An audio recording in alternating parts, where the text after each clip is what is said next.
youth leadership kind of meeting amongst Youth Congress and citywide student government. So many different people from around the world are here, and they're all here for like the same cause and trying to like be more aware.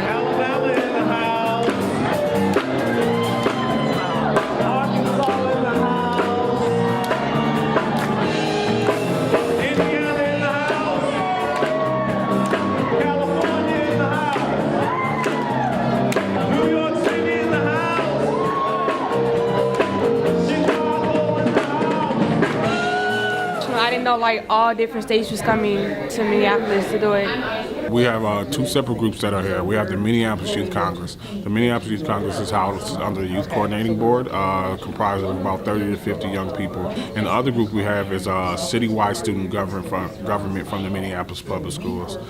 We come from Minneapolis Youth Congress, and we have different committees, and so we support each other also.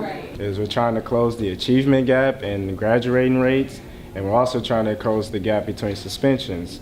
And we believe that if we lower the suspension rate, we'll higher the graduation rate. It's a really good conference. You're having opinions from different, like she said, different states, and how everybody's working together. It's been an intense atmosphere in the Minneapolis Public Schools, from walkouts to different things.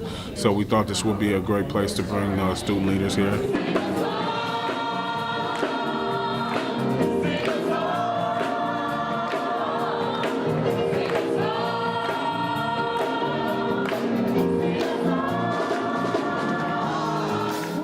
What we're doing right now is speed engagement. It's kind of like speed dating. It's where the young people can get up to speed with different positions, different policymakers and decision makers in the community real quick. And the young people are going to share with the decision makers what they have been working on. I really like how Mad Dads, they're actually in the streets. Like, I know all y'all contribute to trying to help youth more, but Mad Dads are actually in the street talking to the men, the young men. What stood out to me is the passion they have towards making the community better and hearing youth voices. You know, there's an expectation around young people now that you don't have a lot to offer. And I know that that's not true. Majora Carter came in and spoke to them of how to address policies and protests. Majora Carter is a keynote speaker for today for the conference. That never, ever, ever forget that you have something to offer, and that maybe other people's expectations about you may be low. You don't have to have those expectations for yourselves. Period. Can you talk about some experiences of the right time and place for policies and protests in your work, and what hints and suggestions you have for young people? Research, research, research. Like, you need to know your topic inside and out. You need to know how historically, you know, the kind of question that you're raising and the issue that you're raising has been treated in the past. And then you also want to do some research to make sure that you have very clear ideas about what it is you want.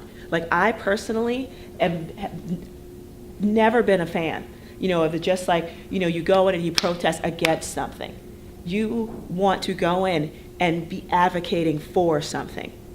And so what she was saying really made a lot of sense to me, and I think that made a lot of sense to the other people from the youth programs that were up there as well. I think it's a very good experience for youth to be more involved in this situation, like in this kind of conference, because it brings not only adults, but it also brings the visibility of the youth and participating and giving their opinions. We now know that we have these adults and these programs on our side, and that we're not working against each other, but we're actually working with each other, and it's really cool to have all of us working together.